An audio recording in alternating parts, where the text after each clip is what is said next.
Hello guys, कैसे हैं सब लोग। मेरे ख्याल से अच्छे हो गए। एंड गाइस, आज मैं न्यू वीडियो लेके आ चुका हूँ। तो चलिए बिना किसी के वीडियो को शुरू करते हैं। कहानी का नाम है बोझ। मैं हारा थका बेबसा आज ऑफिस से घर आया ही था कि मेरी नज़र सामने किचन से आती मेरी पत्नी पर पड़ी। वो देखने से ही काफ़ी उखड़ी उखड़ी सी लग रही थी। उसकी मनोदशा देखते ही मैं समझ गया था कि ज़रूर ही कोई तो बात है, इसलिए मीनाक्षी इतनी रूखी रूखी सी लग रही है। मैंने हाथ मुंह धोए हुए थे, इसलिए मैंने उससे तौलिया मांगा।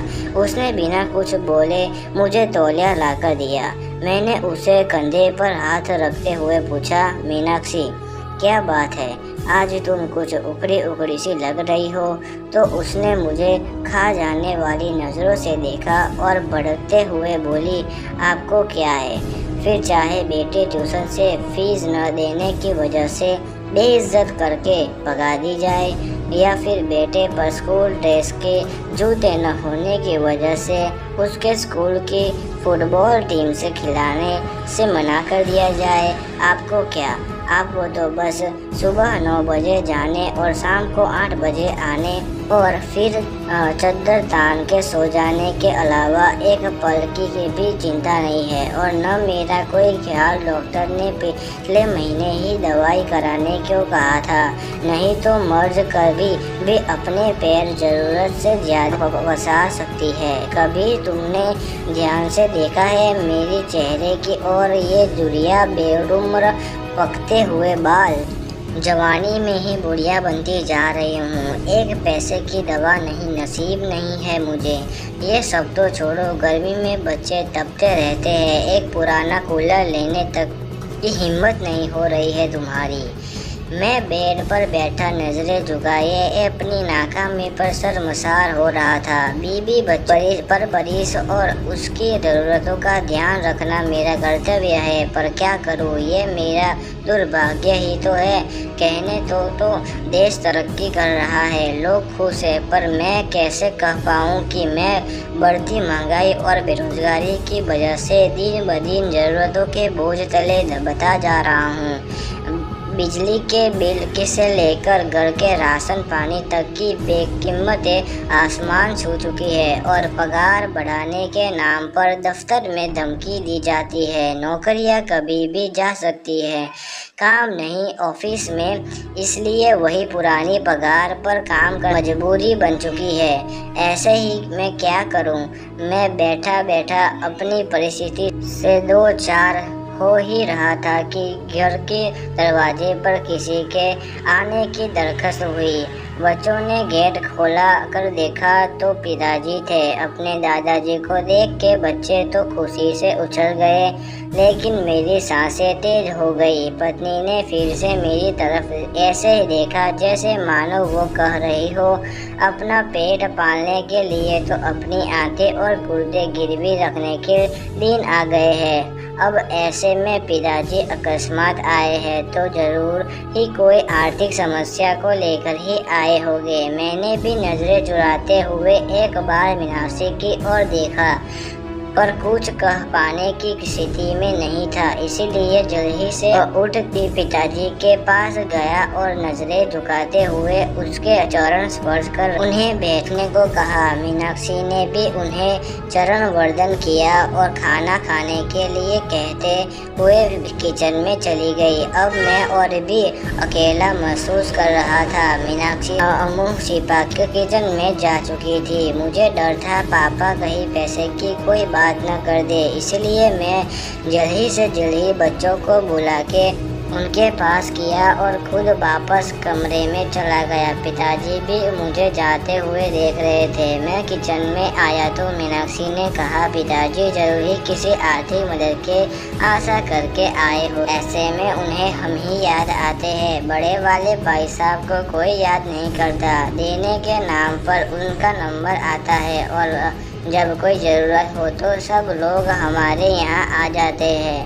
वैसे तो ये शब्द मीनाक्षी कभी नहीं बोलती, पर इस बार उसके घर की तंगहाली इस लेवल पर थी कि उसे मरने के लिए अगर जहर खरीदना हो तो उसके लिए भी पैसे का इंतजाम न के बराबर ही था। एक तरफ मीनाक्षी लगातार मुझे बोले जा रही थी और दूसरे ओर मैं था जो कुछ पाने में समर्थ नहीं था।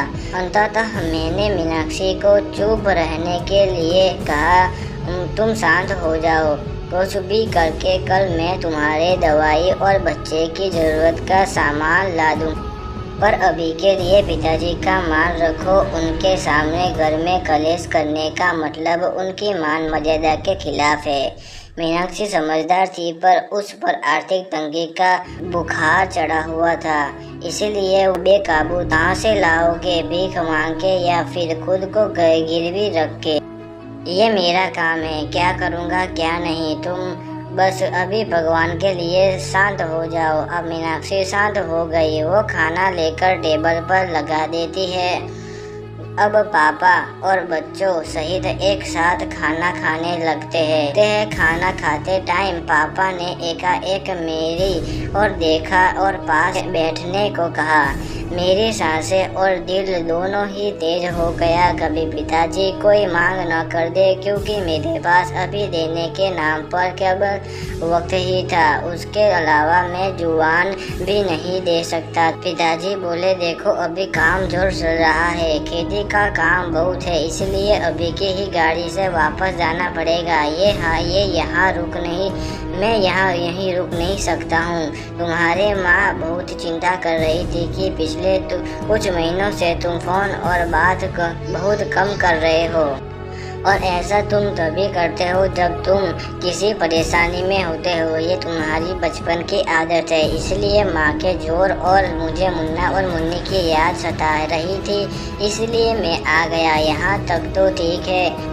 अब मैं अवाक बैठा था कि पापा क्या कहने वाले हैं। मैंने एक नज़र मीनाक्षी को देखा तो वो किचन की चौखट पर खड़े पापा की आड़ के लिए बैठी थी, और पापा आगे क्या कहने वाले हैं जानने के लिए उत्सुक ही हो रही थी। लेकिन आगे पापा ने अभी कुछ कहा नहीं, बस खाना निपटाया और मुँह हाथ धोए। अब पापा ने कुर्ते की जेब से हाथ डाला और एक नोटों की गड्डी निकाली और मेरे हाथ में बढ़ा दी।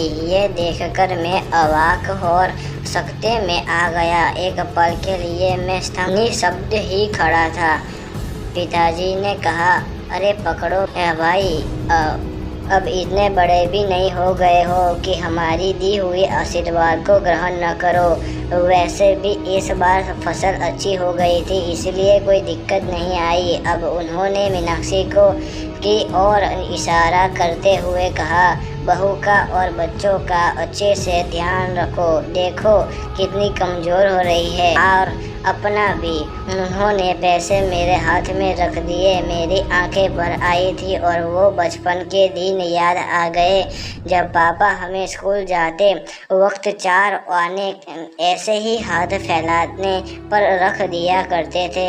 पर अब अंतर इतना होता था कि वक्त मेरे आंखें झुकी हुई नहीं बल्कि प्यार और दुलार से ऊंची होती थी। फिलहाल मीनाक्षी और मैं दोनों ही गलत साबित हो चुके थे, इसलिए खुद की नज़रें खुद से ही नहीं मिला पा रही थी। सच में बच्चों के लिए माँ बाप बोझ हो सकते हैं, पर माँ बाप के लिए बच्चों कभी भी बोझ नहीं हो सकते, वे हमेशा उनका ध्यान रखते हैं। सो गाइस, ऐसे वीडियो को देखना है तो वीडियो को लाइक, चैनल को subscribe and bell notification on जरूर से कर देना, क्योंकि ऐसी वीडियो आप लोगों के पास जल्द से जल्द पहुँचती रहे।